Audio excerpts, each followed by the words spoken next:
What does the B team at Platinum have to offer us with The Legend of Korra? Well, nothing but mediocrity according to some people. Like, is it even worth 15 hard-earned shekels? Well, 17 if you're Canadian. Fuck you, Gabe. Well, if the story is what you're here for, you can throw it right into the trash, because that's where it belongs.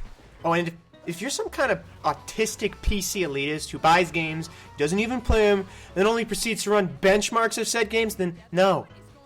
You will not enjoy Korra. Because there's like only 4 graphics options. And this one just turns anti-aliasing on and off. The environments are empty. The textures are low res. The character models are accurate to the show, even though there's only like 10 total in the whole game. Probably more if you actually count the recolors. Oh, but hey, all the music from the show is here, and the voice actors, they're here too. Oh, and they're just as good as they are in the show. Janora, where are you?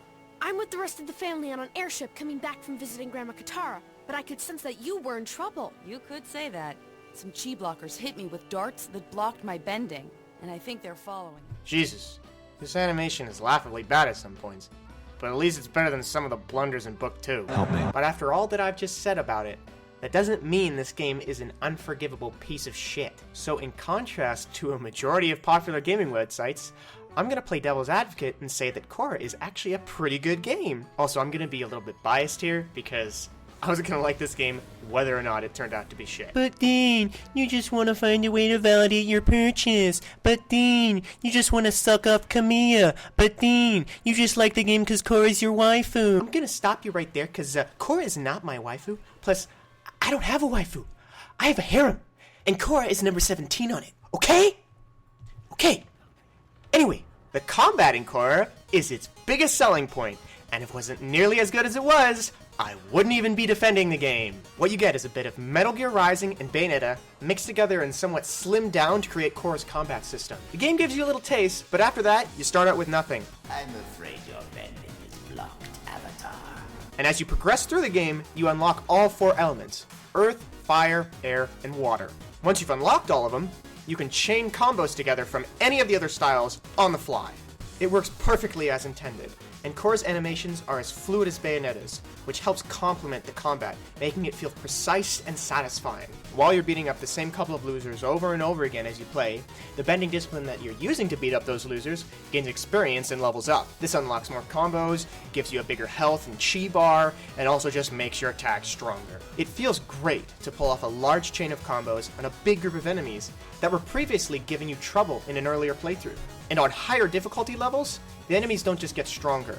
They get more aggressive, and there's way more of them to deal with. And on that note, I have to say, this game's fucking hard. Like, bullshit hard. It's not like I want to throw my controller across the room hard, but wait a minute. He just blocked my bending. That's like the first time this has happened. Wow, so on harder difficulties, it doesn't just get more difficult, they actually gain the abilities they're supposed to have. That's pretty damn cool. Oh, and another thing to note, these Naga sections are actually a lot better than I expected them to be. They're pretty fun and at sometimes kind of difficult. So after you beat the game on normal, you unlock extreme mode, and you also get pro bending. And just pro bending by itself is like its own little contained game. There is definitely an incentive for multiple playthroughs to try and unlock all the costumes, get all the goodies from the store, max out your bending, and just getting good. If you want a challenging game, The Legend of Korra fucking delivers. Man, I have just been asking for a half-decent Avatar game for so long now. Because those last Airbender games that came out on PS2, whew, those were a piece of work. I honestly wasn't expecting some kind of masterpiece from this game. I just wanted a nice ice cream sundae with Korra's face on it. It's nice. It tastes good. And before you know it, you've already eaten the whole thing.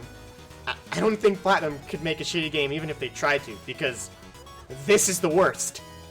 If this game had been given to any other studio, it would have sucked way more than any of the gaming websites already think it does. This game is proof that even when given shitty source material, Platinum can still manage to make a game that's just as fun to play as almost any of the other games they've made. So if you really like Bayonetta or Metal Gear Rising, you probably like Korra, because it's really similar. And If you're already like Korra, well, you're probably gonna love this game no matter what I say. But if you're like me, who's a fan of Korra and Platinum games, just go buy it. Or, well, you know, if you don't have enough shekels, you could